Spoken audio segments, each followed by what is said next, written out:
안녕하십니까. 차례와 경례.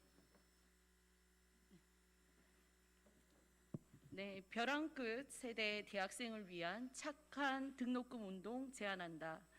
국민의힘 개혁 쇄신 초선 의원 모임 지금부터는 대한민국 청년 세대의 눈물을 외면할 수 없어 이 자리에 섰습니다. 코로나19 확산으로 대학 수업이 비대면으로 전환되면서 대학 교육의 질은 떨어졌으나 학생들은 여전히 매 학기 수백만 원의 등록금 부담을 지고 있는 실정입니다. 지난해 연평균 등록금은 사립대 747만 원, 국공립대 418만 원으로 코로나 사태 이전과 별반 다를 것이 없습니다. 우리는 대학에게 묻지 않을 수 없습니다. 대부분의 수업이 온라인으로 전환되었는데도 이전과 같은 수준의 등록금을 내는 게 과연 정당합니까? 지금 우리 대한민국 청년들은 그야말로 벼랑 끝 세대입니다. 일자리 정책 실패와 코로나19 확산으로 취업문은 너무나 좁아졌고 소득 주도 성장의 늪으로 인해 그 흔한 아르바이트조차 구하기 어려워졌습니다. 청년들은 수천만 원에 달하는 등록금 때문에 사회에 내딛는 첫걸음부터 빚을 지고 시작하고 있습니다. 2020년 11월까지 일반 상환 학자금 대출 잔액은 4조 2142억 원, 연체 잔액은 1200억 원이 넘는다고 합니다. 우리는 대학생들의 고통을 외면한다면 대학이 존재할 이유가 있겠습니까? 대학의 주인은 대학이나 교수가 아닙니다. 대학의 주인은 학생입니다.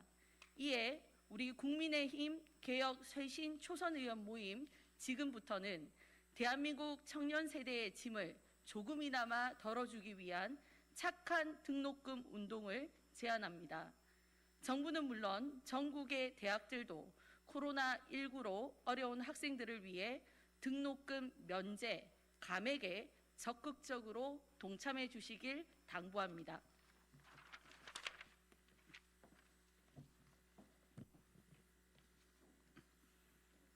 지난 10월 코로나19와 같은 재난 상황에서 대학 등록금을 면제, 감액할 수 있도록 하는 고등교육법 개정안이 통과되었으나 강제 조항이 아니기 때문에 대학의 자율적인 동참이 필요한 사항입니다.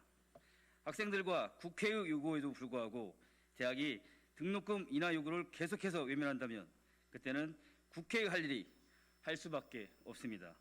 우리 국민의힘 초선 의원 지금부터는 총학생회 등 대학생들의 의견을 충분히 수렴해 필요하다면 법 개정, 감사, 예산 등 국민이 부여한 국회의 권한을 통해 청년들의 요구에 응답할 것입니다.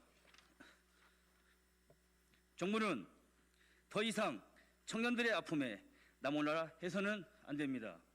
착한 등록금 운동에 참여하는 대학생에게는 대학평가 가산점을 부여 재정지원 등 각종 혜택을 주는 방안에 적극적으로 나서야 합니다. 등록금 인하는 단순히 청년들의 문제가 아닙니다. 경기 침체와 코로나19까지 덮쳐 생계 유지마저 어려운 학부모들에게 수천만 원의 등록금까지 부담지게 한다는 것은 그들의 사회적 재난으로 내모는 것과 다름없습니다. 더 이상 대학과 정부가 코로나 사태로 인한 피해를 학생과 학부모에게 모두 떠넘겨서는 안 됩니다. 더 이상 우리 대한민국이 청년 세대의 눈물을 외면해서는 안 됩니다. 앞으로도 우리 국민의힘 초선의회 모임 지금부터는 대한민국 청년들이 지고 있는 짐을 같이 나누는 방법에 대해서 고민해 나갈 것입니다. 이상입니다. 네.